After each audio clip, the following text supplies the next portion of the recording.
Il existe, au cœur même de l'histoire spirituelle de l'humanité, une vérité si bouleversante, si radicale dans ses implications, qu'elle aurait pu transformer non seulement la destinée du christianisme, mais aussi l'évolution de la civilisation entière dès ses origines. Une vérité d'une simplicité déconcertante et en même temps d'une profondeur abyssale, une pratique qui, si elle avait été connue et accessible à tous, aurait rendu inutile tout un édifice de structures religieuses, de hiérarchies imposées et de dogmes accumulés au fil des siècles.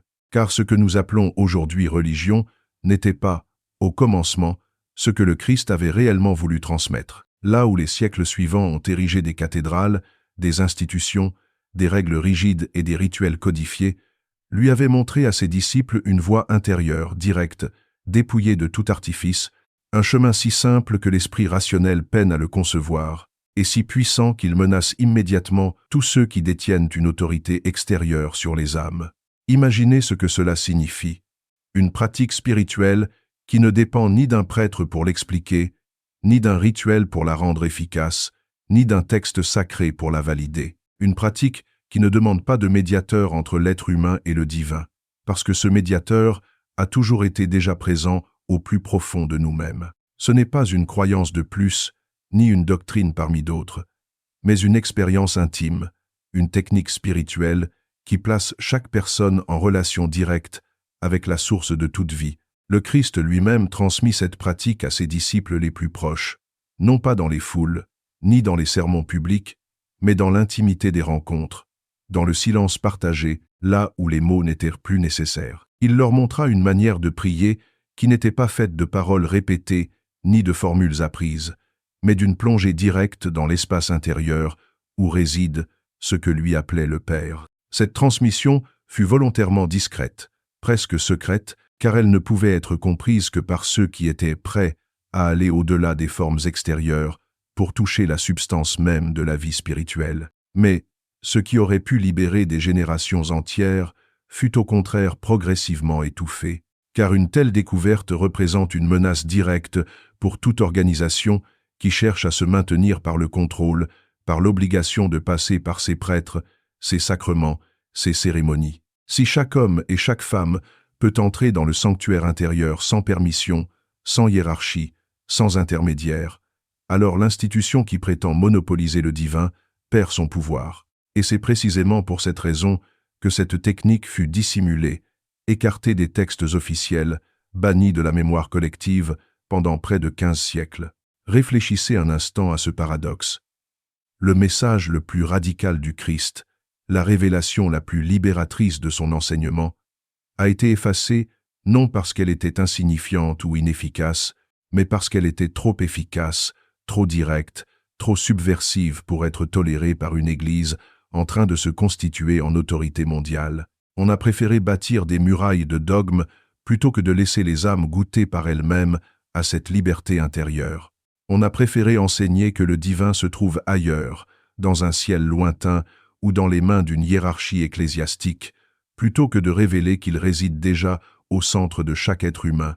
Ainsi, ce secret s'est retrouvé enfermé dans les marges de l'histoire, protégé par quelques mystiques isolés, transmis en silence comme une flamme fragile que les puissants cherchaient à étouffer.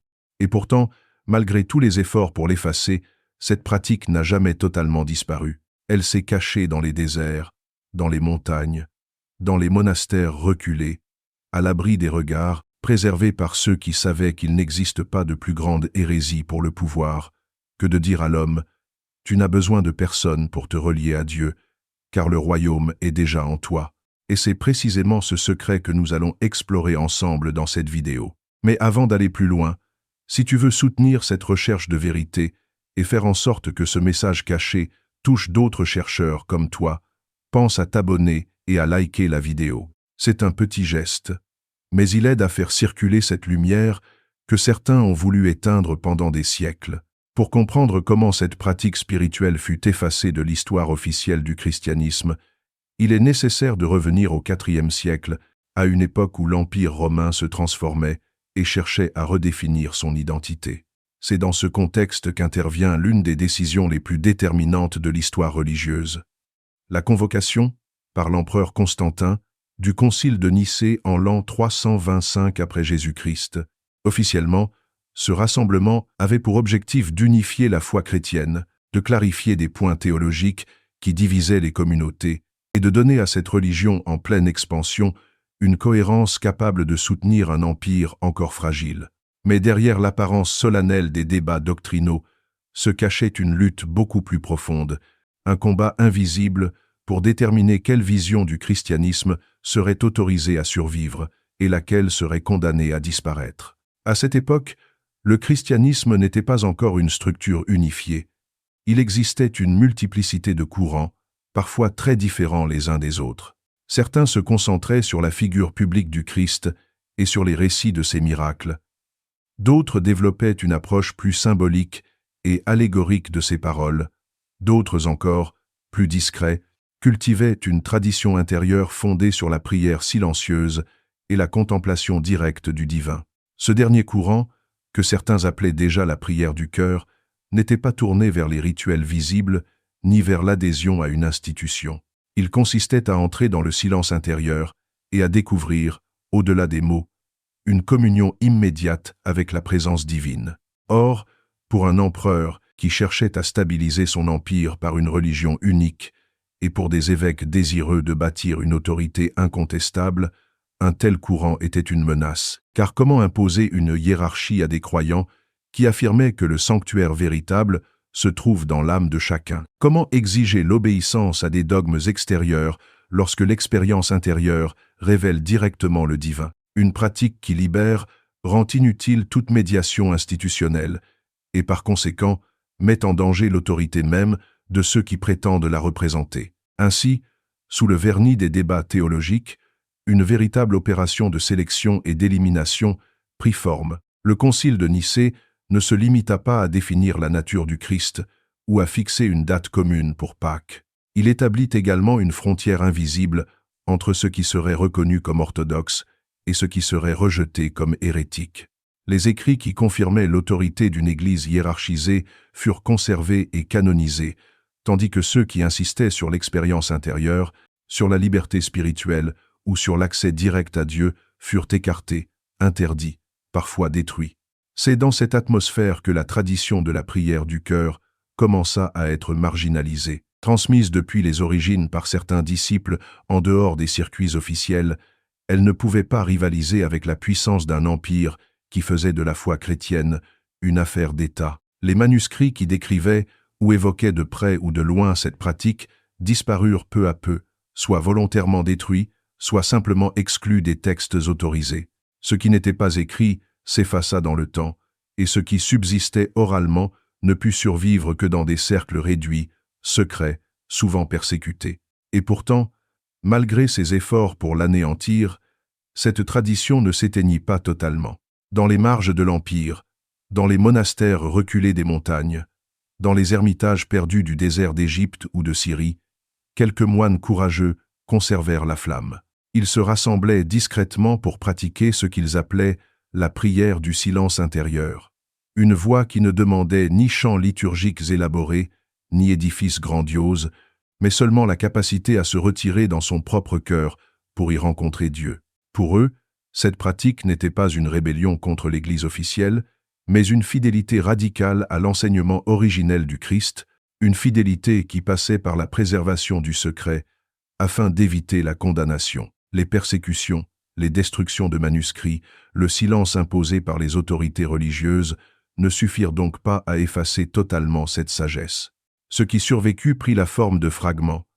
Une phrase transmise à voix basse, une technique de respiration dissimulée sous des symboles, un passage mystique glissé dans un commentaire théologique. Tout cela fut conservé comme on préserve une braise fragile à l'abri du vent, avec la conviction qu'un jour viendrait où cette lumière intérieure pourrait de nouveau éclairer le monde sans être menacée. Ainsi, ce qui se joua au concile de Nicée ne fut pas seulement une querelle doctrinale sur la nature divine du Christ. Ce fut une décision politique et spirituelle qui scella le destin du christianisme pour des siècles, en privilégiant la structure extérieure et en réprimant la pratique intérieure. Ce fut l'instant où le fil le plus direct vers le divin fut dissimulé remplacés par des médiations institutionnelles.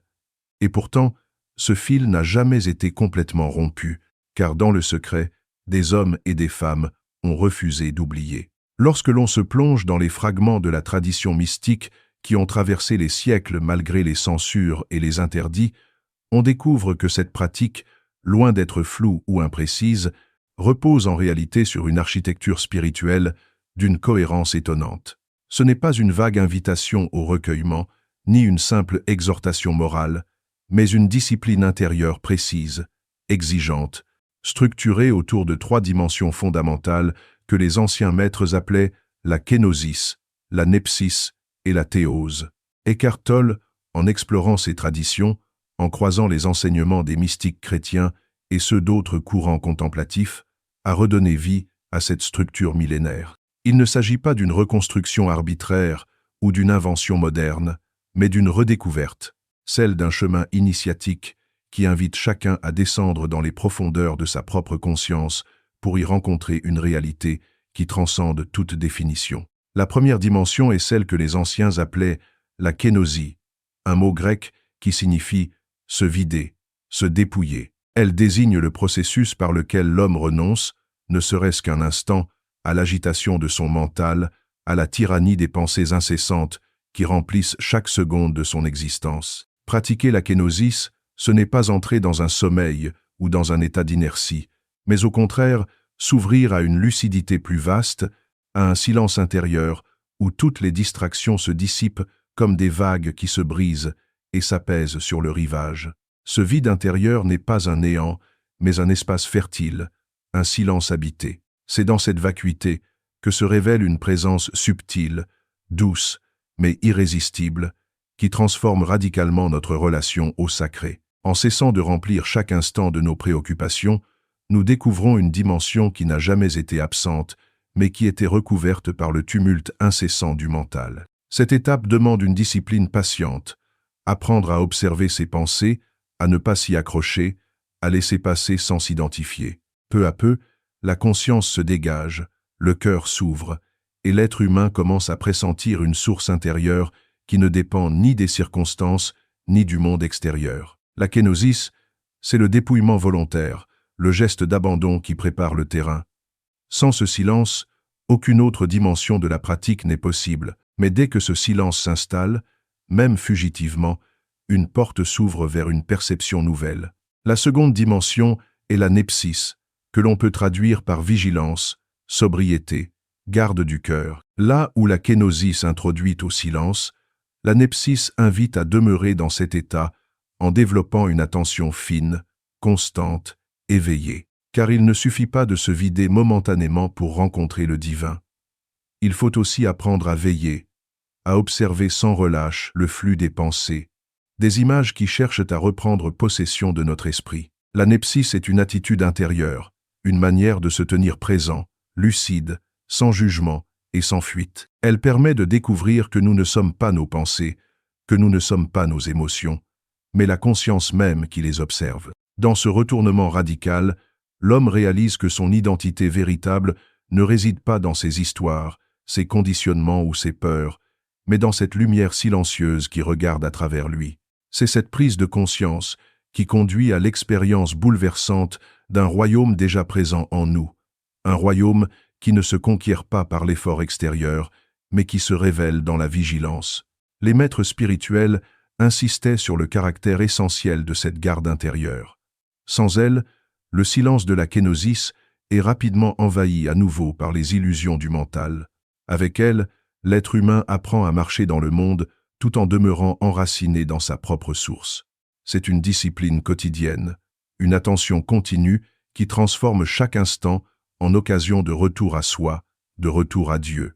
Enfin, la troisième dimension, la plus élevée et la plus mystérieuse, est ce que les anciens appelaient la théose, c'est-à-dire la divinisation.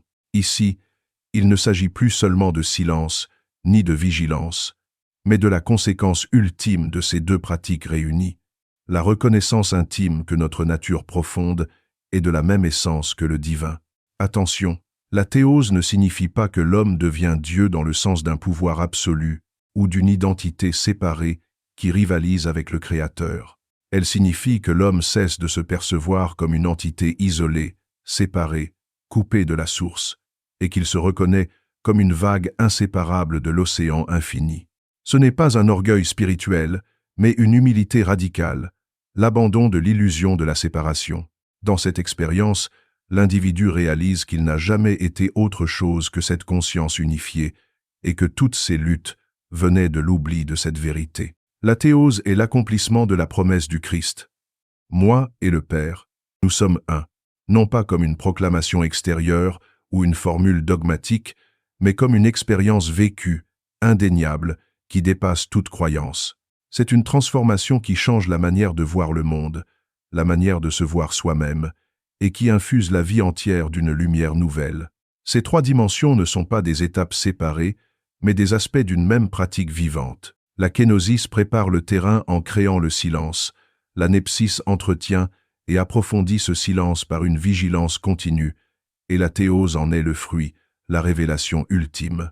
Ensemble, elles composent une voie qui transcende les frontières des religions et des cultures, car elles s'adressent directement à l'expérience intérieure de l'être humain. En redécouvrant cette structure, Eckhart Tolle ne fait que mettre en lumière ce que les mystiques savaient déjà, que la transformation spirituelle n'est pas une théorie, mais une pratique, et que cette pratique, lorsqu'elle est vécue avec sincérité, conduit inévitablement à une vie renouvelée, une vie où chaque instant devient sacré. Et pour ancrer cette vérité dès maintenant, je t'invite à poser un geste simple mais puissant. Écris en commentaire les mots « J'entre dans la présence ». En écrivant cette phrase, tu ne fais pas qu'ajouter quelques lettres sur un écran. Tu actives déjà en toi le souvenir de cette dimension intérieure. C'est un engagement silencieux envers toi-même, une clé symbolique qui ouvre la porte de ton propre sanctuaire intérieur. Chaque fois que tu la reliras, elle te rappellera que le royaume n'est pas ailleurs, il commence dans ton cœur, ici et maintenant.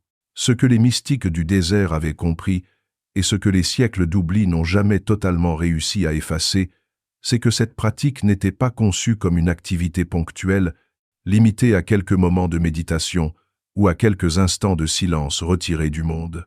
Elle devait au contraire imprégner toute l'existence, se prolonger jusque dans les gestes les plus simples, s'insinuer dans chaque respiration et transformer progressivement la vie entière en une liturgie invisible et ininterrompue.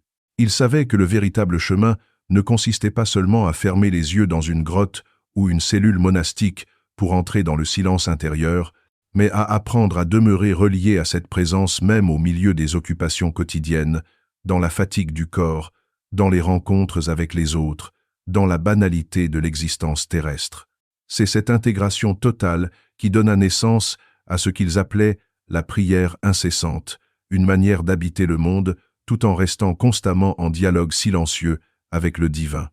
Contrairement à ce que certains ont parfois cru, cette prière incessante n'était pas une répétition mécanique de formules, comme si la répétition des mots avait en soi une valeur magique. Il ne s'agissait pas de murmurer sans cesse les mêmes syllabes, mais de cultiver une attention ininterrompue à la présence intérieure, une fidélité du cœur qui transcende les mots. Ainsi, même lorsqu'aucune parole n'était prononcée, même lorsque l'esprit semblait occupé à d'autres tâches, le fil subtil qui reliait l'âme au divin demeurait intact. C'était une manière de vivre où chaque pensée, chaque souffle, chaque regard pouvait devenir offrande. Dans cette perspective, tout prenait une dimension sacrée. Le travail le plus humble, accompli dans la conscience de cette présence, devenait une liturgie aussi précieuse que les chants des cathédrales. Une rencontre avec un étranger devenait une révélation où se manifestait le visage de Dieu. Le silence de la nuit, habité par l'attention vigilante, devenait un temple plus vaste que toutes les architectures humaines. L'existence ordinaire se métamorphosait, et la frontière entre le spirituel et le profane disparaissait. La vie entière devenait prière, non parce que l'homme répétait des mots saints, mais parce qu'il vivait chaque instant dans l'unité retrouvée avec le sacré. Il faut mesurer à quel point une telle transformation représentait une menace pour les structures de pouvoir. Car si chaque être humain découvre par lui-même que tout moment peut être vécu comme une rencontre avec Dieu, à quoi servent encore les médiateurs, les hiérarchies, les cérémonies obligatoires? Si chaque respiration est déjà sacrée, À quoi bon accumuler les rites extérieurs pour chercher ce qui est déjà présent au plus intime de soi? Une humanité entière vivant dans cet état de conscience aurait été impossible à contrôler, car elle aurait échappé à l'emprise des dogmes et des interdits. C'est précisément cette liberté radicale qui fit de la prière incessante une pratique si dangereuse pour ceux qui voulaient organiser la religion autour de l'obéissance. Les mystiques savaient pourtant que cette prière n'était pas réservée à une élite, ni à ceux qui se retiraient dans les ermitages. Elle était destinée à tout être humain, quelle que soit sa condition, car elle ne dépendait ni de la culture, ni du statut social, ni même de l'éducation religieuse. Il suffisait d'apprendre à ramener sans cesse son attention vers ce centre intérieur, de transformer chaque occasion en point de contact avec le divin. Le moine dans son désert, l'artisan à son atelier, la mère qui nourrit son enfant, tous pouvaient goûter cette union s'ils se souvenaient, à chaque instant, que Dieu n'est pas ailleurs mais présent, vivant, dans l'acte même de respirer, de travailler, d'aimer. Pratiquer la prière incessante, c'était entrer dans une autre perception du temps. Le passé et le futur perdaient de leur emprise, car seul l'instant présent devenait le lieu réel de la rencontre. Le monde extérieur continuait d'exister, avec ses contraintes et ses rythmes, mais il n'avait plus le pouvoir d'éteindre la flamme intérieure. Celui qui vivait ainsi ne fuyait pas la vie, il la transfigurait. Et c'est pourquoi, malgré la répression, malgré les interdits, malgré les menaces, cette tradition ne s'est jamais éteinte, parce qu'elle ne repose pas sur des livres qu'on peut brûler, ni sur des temples qu'on peut détruire, mais sur une expérience intérieure qu'aucun pouvoir ne peut effacer. La prière incessante est donc bien plus qu'une technique spirituelle. Elle est une manière d'être au monde, une manière d'habiter sa propre existence avec une intensité nouvelle. Elle est la preuve vivante que la spiritualité authentique n'a pas besoin de se séparer de la vie quotidienne, mais qu'elle peut l'embrasser tout entière et la transfigurer. Et c'est là que réside son secret le plus subversif. Elle ne crée pas une catégorie de religieux séparés du reste de l'humanité, mais elle propose à chaque homme et à chaque femme de devenir lui-même temple vivant, liturgie incarnée, prière en marche dans le monde. Aujourd'hui, après des siècles de silence, après des générations qui ont vu cette sagesse enfouie sous des couches de dogmes, de peurs et de règles extérieures, la pratique oubliée refait surface.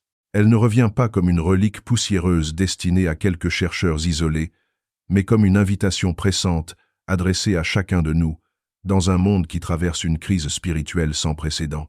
Le matérialisme a vidé l'existence de sa dimension sacrée. Les institutions religieuses peinent à toucher le cœur des hommes et des femmes en quête d'authenticité, et l'humanité entière semble errer à la recherche d'un sens qui lui échappe.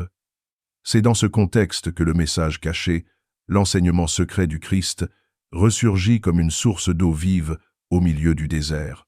Mais la question fondamentale demeure. Êtes-vous prêt à accueillir ce trésor? Car le simple fait d'entendre parler de cette technique ne suffit pas. Il ne s'agit pas d'une curiosité historique, ni d'une simple information à stocker dans l'esprit. Elle n'a de valeur que si elle est vécue, et vivre cette pratique demande un courage immense. Ce courage n'est pas celui des grandes batailles extérieures, mais celui de la transformation intime, silencieuse, profonde, qui vous demandera d'abandonner les masques, de lâcher vos sécurités illusoires et de faire face à ce que vous êtes vraiment lorsque toute distraction disparaît. Pratiquer cette voie, c'est accepter de ne plus se contenter d'une spiritualité superficielle, réduite à des rites accomplis par habitude ou par tradition. C'est accepter de marcher sur un chemin où chaque instant vous renvoie à votre responsabilité spirituelle. C'est être prêt à ne plus chercher Dieu ailleurs, dans des édifices, dans des autorités extérieures, dans des dogmes, mais à découvrir qu'il a toujours habité dans le sanctuaire le plus intime de votre être. Cette découverte est bouleversante, car elle change la perception de tout. Vous ne pouvez plus vous réfugier dans l'illusion confortable que d'autres savent mieux que vous, que d'autres décideront pour vous ce qui est sacré. Vous devenez, en quelque sorte, dépositaire direct du feu divin. Et ce feu n'est pas sans conséquence. Il éclaire tout, y compris les zones d'ombre que vous aviez appris à éviter. Il vous pousse à vivre avec authenticité, même lorsque cette authenticité dérange. Il vous appelle à la cohérence, même dans un monde qui valorise le compromis et l'illusion. Il vous place souvent en décalage avec l'entourage, car beaucoup préfèrent les certitudes rassurantes à la vérité vivante qui secoue les fondations. Mais en persévérant, vous découvrirez que ce décalage n'est pas une malédiction, il est la preuve que vous marchez sur une voie qui vous rapproche de ce que le Christ appelait la vie véritable. Lorsque vous poursuivez ce chemin, un jour, presque imperceptiblement, les paroles du Christ prennent un sens que vous n'auriez jamais imaginé. Moi et le Père, nous sommes un. Vous comprenez alors que ce n'était pas une déclaration de supériorité, mais le témoignage d'une expérience intérieure accessible à tous. Vous comprenez que cette unité n'est pas une croyance à défendre, mais une réalité à vivre, une révélation intime qui ne peut être contestée car elle se goûte directement, au-delà des mots et des concepts. C'est là le véritable cœur du message du Christ. Montrer que la séparation entre l'humain et le divin est une illusion, et que la tâche de chacun est de lever ce voile. Et c'est précisément pour cette raison que cette pratique a été cachée, contrôlée, bannie. Car un être humain qui découvre par lui-même qu'il est déjà uni à la source ne peut plus être manipulé par la peur de l'enfer, ni par la promesse d'un salut extérieur. Il devient libre, intérieurement souverain, et cette liberté effraie tous les pouvoirs. Mais cette liberté, si redoutée, est aussi la promesse la plus grande, la possibilité de vivre dès maintenant, ici sur terre, une existence transfigurée par la conscience de l'unité avec le sacré. Aujourd'hui, cette sagesse revient non pas comme une alternative parmi d'autres, mais comme un rappel urgent. Le royaume des cieux n'a jamais été ailleurs. Il n'est pas situé dans un lieu lointain auquel vous accéderez après la mort. Il n'est pas enfermé dans des dogmes ni réservé à une élite spirituelle. Il a toujours été en vous, patient, silencieux, attendant le moment où vous seriez prêt à le reconnaître. Alors le choix est devant vous. Vous pouvez refermer cette porte, considérer ces paroles comme une belle histoire et retourner à la sécurité des habitudes. Ou bien vous pouvez franchir le seuil, entrer dans l'expérience vivante et accepter de laisser cette pratique transformer radicalement votre vie. Ce choix n'est pas anodin. Il est la frontière entre rester prisonnier d'une existence superficielle ou découvrir la profondeur inouïe de ce que vous êtes réellement. Et si vous choisissez ce chemin, souvenez-vous, vous n'êtes pas seul. La même présence qui a guidé le Christ, la même force qui a soutenu les mystiques, le même souffle qui anime l'univers entier, vous accompagne. Il suffit de dire oui, intérieurement, silencieusement, avec sincérité. À partir de là, tout le reste suivra. Si cette révélation résonne en vous, abonnez-vous dès maintenant et activez la cloche des notifications pour ne rien manquer des enseignements à venir. Et laissez un commentaire en me disant « Je choisis la lumière intérieure ». En écrivant cette phrase, vous vous connectez à votre propre source divine et vous participez à faire vivre ce secret ancien dans le monde d'aujourd'hui.